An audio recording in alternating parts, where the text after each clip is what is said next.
Karnataka power corporation limited ನಲ್ಲಿ assistant engineer JE chemist and chemical supervisor ಹುದ್ದೆಗಳಿಗೆ notification ಮಾಡಿದ್ರು ಅಧ್ಯಕ್ಷರೇ. ಒಟ್ಟು 622 ಹುದ್ದೆಗಳು. ಹೈದರಾಬಾದ್ ಕರ್ನಾಟಕ 394, ನಾನ್ ಹೈದರಾಬಾದ್ ಕರ್ನಾಟಕ 228 ಅಧ್ಯಕ್ಷರೇ. ಇಲ್ಲಿ ತನಕ ಏನು ಸೆಲೆಕ್ಟ್ ಆಗಿದ್ದಾರೋ ಸುಮಾರು 622 ಜನರಿಂದ ವೇಟ್ ಮಾಡ್ಲತ್ತಾರ ಅಧ್ಯಕ್ಷರೇ. ಇದು ವಿಚಾರ ಮಾಡ್ತಕ್ಕಂಥದ್ದು. ಮನುಷ್ಯನ ಆಯುಷ್ ಇರೋದೇ 80 ವರ್ಷ. ಅವ್ರೇನು ಮನುಷ್ಯನ ಆಯುಷ್ 800 ವರ್ಷ ಅಂತ ತಿಳ್ಕೊಂಡು ಕೆಲಸ ಮಾಡ್ಲತ್ತಾರೋ ಏನ್ ಮಾಡ್ಲತ್ತಾರೋ ಇವತ್ತು ನೋಡ್ರಿ ಅಧ್ಯಕ್ಷರೇ. ಕೆಪಿಎಸ್ ಇದು ಒಂದ್ ಕಡೆ ಹಗರಣ ಹಂಗ, ಕೆಇಎದು ಒಂದ್ ಕಡೆ ಹಗರಣ ಹಂಗ. ಅವ್ರ ಮಕ್ಕಳು ನಮ್ಮ ಅಪ್ಪಗೂ ವಯಸ್ಸಾಗತ್ತ ಅಂತ ಹೇಳಿ ಆರ್ಡರ್ ಕೊಡ್ರ ಅಂತ ಹೇಳಿ ರೋಡಿಗೆ ಬಂದ್ ಕೊಡ್ಲತ್ತಾರ ಅಧ್ಯಕ್ಷರೇ.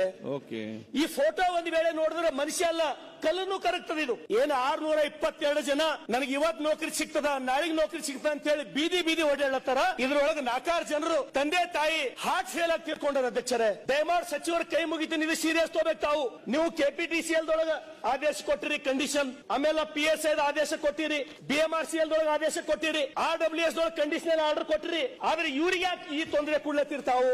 ಏನು ಇಂಜಿನಿಯರ್ ಆಗ್ಯಾರ, ಅಸಿಸ್ಟೆಂಟ್ ಇಂಜಿನಿಯರ್ ಆಗ್ಯಾರ, AW ಆಗ್ಯಾರ. ಅವ್ರ ತಾಯಿ ತಂದಿ ನನ್ ಬಲ್ ಬಂದ ಹೇಳಿ ಏನ್ ಹೇಳ್ಯಾರ ಅಧ್ಯಕ್ಷರೇ? ನಿಜವಾಗ್ಲೂ ಕಣ್ಣ ನೀರು ರಕ್ತ ಬರ್ತದ ಅಧ್ಯಕ್ಷರೇ. ಏನ್ ಹೇಳ್ತಾರಂದ್ರ ನನ್ನ ಮಗ ಏನು ನೌಕರಿಗೆ ಹೋತಾನಪ್ಪ, ಅವ ಫಸ್ಟ್ ಪಗಾರ ತಂದು ನನ್ನ ಬಾಯ್ದಾಗ ಒಂಜಾರ ಪೇಡ ಹಾಕ್ತಾರ, ಆ ಪೇಡ ತಿಂದು ಸಾಯ್ತೀನಿ ಅಂತ ಹೇಳಿ ಆ ಪಾಲಕರು ಕೇಳತ್ತಾರ.